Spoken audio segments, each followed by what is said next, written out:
আসলে day by day তো situation তো মধ্যপ্রাচ্যে এটা ডিটোরেট করছে।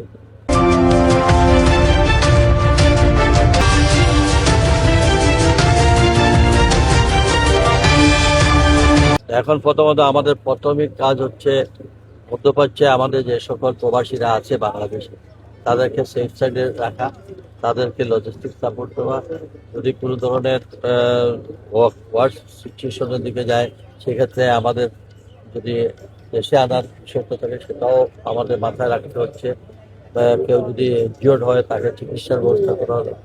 এই জন্য আমরা যৌথভাবে পররাষ্ট্র মন্ত্রণালয় অধীনে আমাদের সকল এমবেসি এবং আমাদের প্রবাসী কল্যাণ মন্ত্রণালয় এর সঙ্গে আমরা বিমান সিভিল এভিয়েশন সরি যদি কোনো এতে যদি আমাদের স্ট্যান্ডিং কোনো অন্য এয়ারলাইন্স হচ্ছে না বা অন্য এয়ারলাইন্সের সঙ্গে যোগাযোগ করে এইগুলা সব বিষয়ে আমরা একটা মনিটরিং সেল করা হয়েছে 3 মন্ত্রণালয়ের মাধ্যমে এবং প্রতিদিন মনিটরিং হচ্ছে, প্রতিটা মুহূর্তে আমাদেরকে যোগাযোগ রক্ষা করা হচ্ছে যাতে করে আমাদের অবস্থার পরিপ্রেক্ষিতে যতটুকু সম্ভব আমরা আমাদের নাগরিকদেরকে সতর্ক।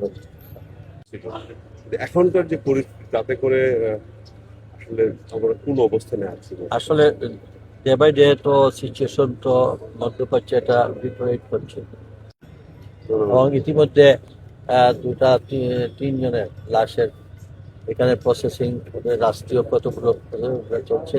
ইনশাআল্লাহ তাদের পরিবারের সকল সদস্যদের সঙ্গে আমাদের সকলের আলাপ আলোচনা হবে। যেহেতু আমাদের মাননীয় প্রধানমন্ত্রী এই ব্যাপারে একদম খুবই স্ট্রিক্ট এবং প্রতিনিয়তই খবর নিচ্ছেন এবং আমরা 3টা মন্ত্রণালয় একদম মন্ত্রী থেকে শুরু করে সবাই এটা যোগাযোগ খবর। একটা মজার বিষয় হলো যে আর যে সকল আমাদের বাজার বন্ধ হয়ে গেছে সেই সব বাজার আমরা ওপেন করার জন্য আমরা আমাদের এখন তো এই মধ্যপ্রাচ্যের যুদ্ধের কারণে আমাদের কিছুটা তবে পূর্ব দিকে আমরা চেষ্টা করতেছি এবং যেটা মার্কেট করতো না এটা আমরা আশা করতেছি মাস থেকে, কারণ একদিকে রমজান এদিকে যুদ্ধ সব শেষ করে আমরা ইনশাআল্লাহ আমরা আমাদের কাজ করতে। সেক্ষেত্রে রেমিটেন্স প্রবাহে কিছুটা বাধাপ্রাপ্ত হবে এই যুদ্ধের পরিস্থিতির কারণে। এটা তো স্বাভাবিক একটা।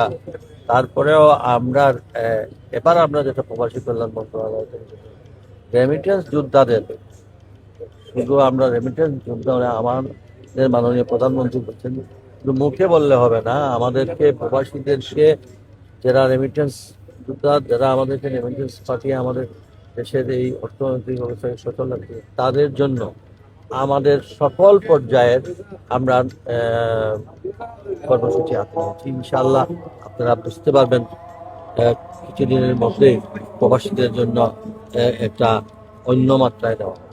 আচ্ছা, আরেকটা বিষয়